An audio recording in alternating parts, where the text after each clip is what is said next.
An inscription of Swampikri using Canadian Aboriginal syllabics, an Abugida developed by Christian missionaries for Aboriginal Canadian languages. This article contains Indic text. Without proper rendering support, you may see question marks or boxes, misplaced vowels, or missing conjuncts instead of Indic text. This article contains Canadian Aboriginal syllabic characters. Without proper rendering support, you may see question marks, boxes, or other symbols instead of syllabics. This article contains Ethiopic text. Without proper rendering support, you may see question marks, boxes, or other symbols instead of Ethiopic characters. An Abugida/BUID/ from G'' easy Abugida, also called an alpha-syllabary, is a segmental writing system in which consonant-vowel sequences are written as a unit. Each unit is based on a consonant letter, and vowel notation is secondary. This contrasts with a full alphabet, in which vowels have status equal to consonants, and with an abjad, in which vowel marking is absent or optional. In less formal contexts, all three types of script may be termed alphabets.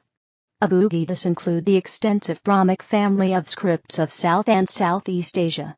Abugida as a term in linguistics was proposed by Peter T. Daniels in his 1990 Typology of Writing Systems. Abugida is an Ethiopian name for the G'' script, taken from four letters of that script, Abugida, in much the same way that abecedary is derived from Latin abeceda, and alphabet is derived from the names of the two first letters in the Greek alphabet, alpha and beta.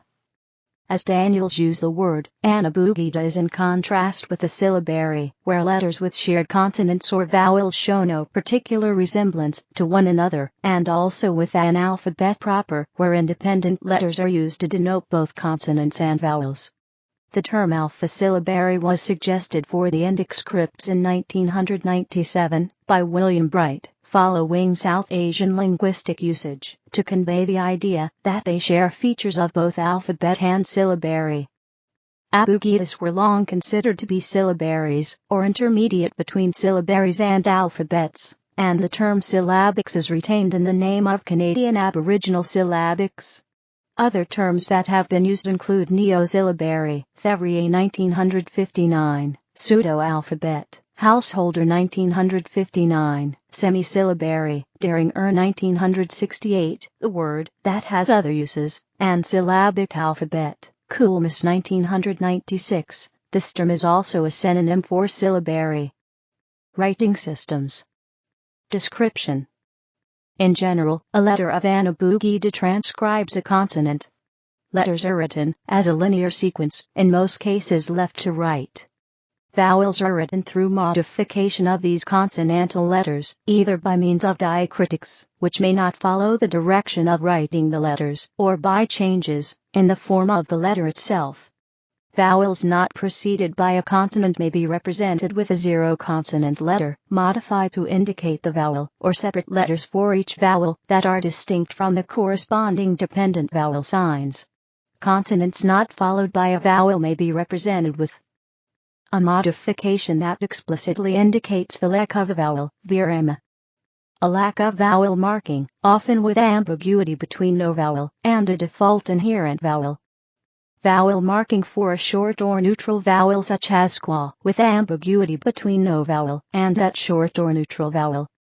Conjunct consonant letters, where two or more letters are graphically joined in a ligature, or dependent consonant signs, which may be smaller or differently placed versions of the full consonant letters, or may be distinct signs altogether. When a dependent consonant is written beneath the preceding consonant, as in Burmese or Khmer, the consonants are said to be stacked. There are three principal families of Abugidas, depending on whether vowels are indicated by modifying consonants by diacritics, distortion, or orientation. The oldest and largest is the Brahmic family of India and Southeast Asia, in which vowels are marked with diacritics and syllable final consonants, when they occur, are indicated with ligatures, diacritics, or with a special vowel cancelling mark. In the Ethiopic family, vowels are marked by modifying the shapes of the consonants, and one of the vowel forms serves additionally to indicate final consonants. In the Cree family, vowels are marked by rotating or flipping the consonants, and final consonants are indicated with either special diacritics or superscript forms of the main initial consonants. Indic, Brahmic. Indic scripts originated in India and spread to Southeast Asia. All surviving Indic scripts are descendants of the Brahmi alphabet. Today they are used in most languages of South Asia, although replaced by Perso-Arabic and New Urdu, Kashmiri, and some other languages of Pakistan and India, and mainland Southeast Asia, Burma, Thailand, Laos, Cambodia, but not Malaysia or Vietnam.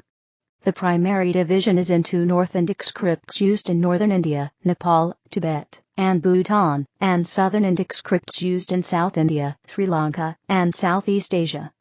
South Indic letter forms are very rounded, North Indic less so, though Oriya, Galmal, and Latumal of Nepal script are rounded. Most North Indic scripts full letters incorporate a horizontal line at the top, with Gujarati and Oriya script as exceptions. South Indic scripts do not. Indic scripts indicate vowels through dependent vowel signs, diacritics, around the consonants, often including a sign that explicitly indicates the lack of a vowel. If a consonant has no vowel sign, this indicates a default vowel. Vowel diacritics may appear above, below, to the left, to the right, or around the consonant. The most widely used Indic script is Devanagari, shared by Hindi, Bhojpuri, Marathi, Nepali, and often Sanskrit. A basic letter such as in Hindi represents a syllable with the default vowel, in this case ka, k. In some languages, including Hindi, it becomes a final closing consonant at the end of a word. In this case k, the inherent vowel may be changed by adding vowel mark, diacritics, producing syllables such as ki, ku, ke, ko. The more a consonant letter represents, either with or without a marked vowel, is called an akshara.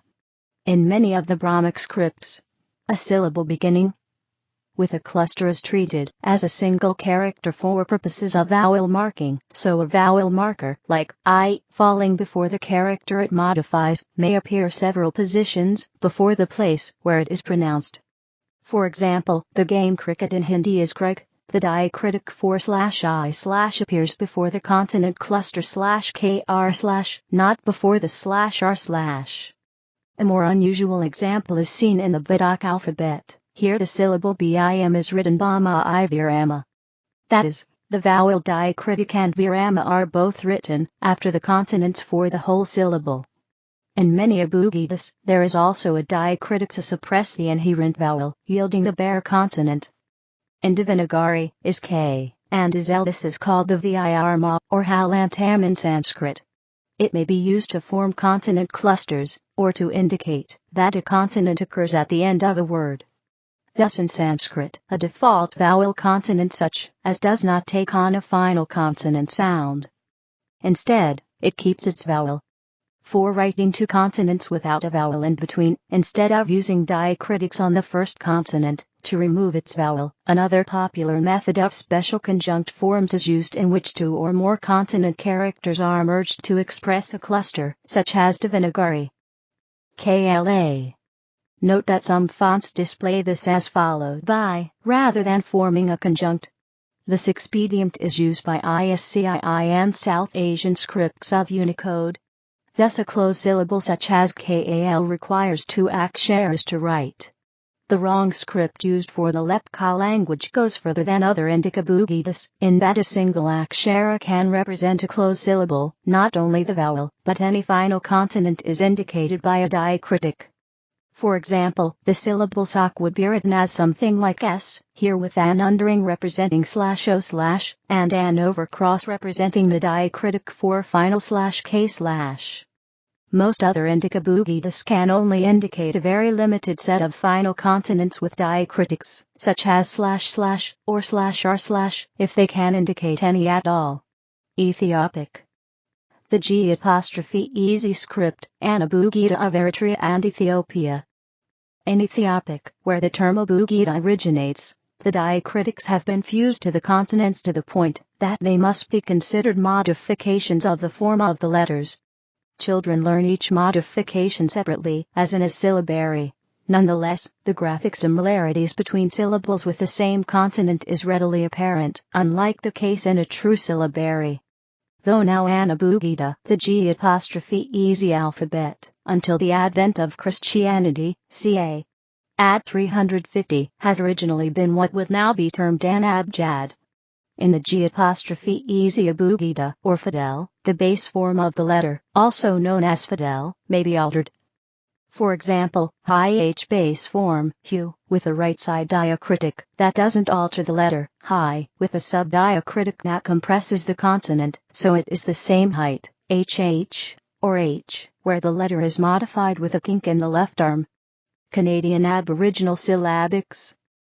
In the family known as Canadian Aboriginal syllabics, which was inspired by the Devanagari script of India, vowels are indicated by changing the orientation of the syllabogram. Each vowel has a consistent orientation, for example, in Iktita pi, pu, pa, t, tu, ta. Although there is a vowel inherent in each, all rotations have equal status, and none can be identified as basic.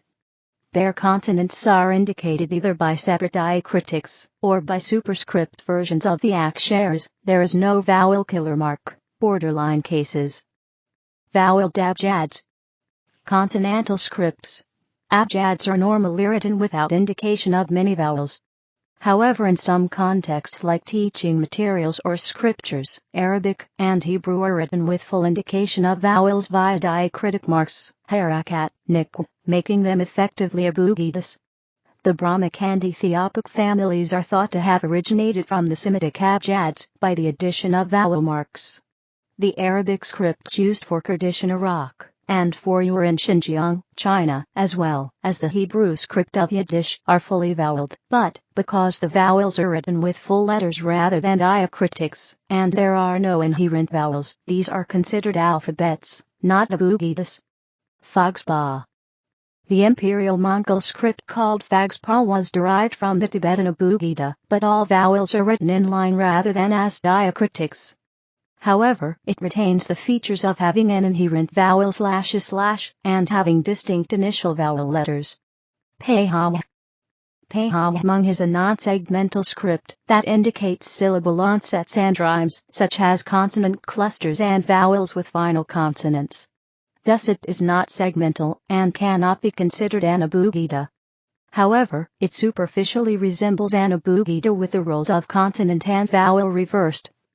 Most syllables are written with two letters in the order rhyme onset, typically vowel consonant, even though they are pronounced as onset rhyme, consonant vowel, rather like the position of the /I/ vowel in Devanagari, which is written before the consonant. Pehawa is also unusual in that, while an inherent rhyme /U/ with midtone is unwritten, it also has an inherent onset /K/. For the syllable /cow/, which requires one or the other of the inherent sounds to be overt, it is /o/ that is written. Thus it is the rhyme vowel that is basic to the system. Meroitic.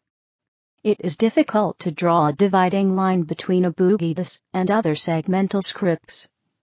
For example, the Meroitic script of ancient Sudan did not indicate an inherent a. One symbol stood for both M and Ma, for example, and is thus similar to Brahmic family of abugidas. However, the other vowels were indicated with full letters, not diacritics or modification, so the system was essentially an alphabet that did not bother to write the most common vowel. Shorthand. Several systems of shorthand use diacritics for vowels, but they do not have an inherent vowel, and are thus more similar to Tana and Kurdish script than to the Brahmic scripts. The Gabelsberger shorthand system and its derivatives modify the following consonant to represent vowels. The Pollard script, which was based on shorthand, also uses diacritics for vowels. The placements of the vowel relative to the consonant indicates tone. Pitman shorthand uses straight strokes and quarter circle marks in different orientations. As the principal alphabet of consonants, vowels are shown as light and heavy dots, dashes, and other marks, in one of three possible positions, to indicate the various vowel sounds. However, to increase writing speed, Pitman has rules for vowel indication using the positioning or choice of consonant signs so that writing vowel marks can be dispensed with. Development. As the term alpha-syllabary suggests, abugidas have been considered an intermediate step between alphabets and syllabaries. Historically, abugidas appear to have evolved from abjads, vowelless alphabets. They contrast with syllabaries, where there is a distinct symbol for each syllable or consonant-vowel combination, and where these have no systematic similarity to each other, and typically develop directly from logographic scripts. Compare the Devanagari examples above to sets of syllables in the Japanese hiragana syllabary, ka, ki, ku, ke, ko have nothing in common to indicate k, while ra, ri, ru, ri, ro have neither anything in common for r, nor anything to indicate that they have the same vowels as the k set. Most Indian and Indo-Chinese abugidas appear to have first been developed from abjads with the Karo H and BRHM scripts. The abjad in question is usually considered to be the Aramaic one, but while the link between Aramaic and Kharosthi is more or less undisputed, this is not the case with Brahmi. The Kharosthi family does not survive today, but Brahmi's descendants include most of the modern scripts of South and Southeast Asia. Ge''ez derived from a different abjad, the Sabaean script of Yemen. The advent of vowels coincided with the introduction of Christianity about AD 350. OIY is encumbered with the drawback of an excessively awkward and cumbrous written character. At first glance, an OIY book seems to be all curves, and it takes a second look to notice that there is something inside each. G.A. Grierson, Linguistics Survey of India, 1903.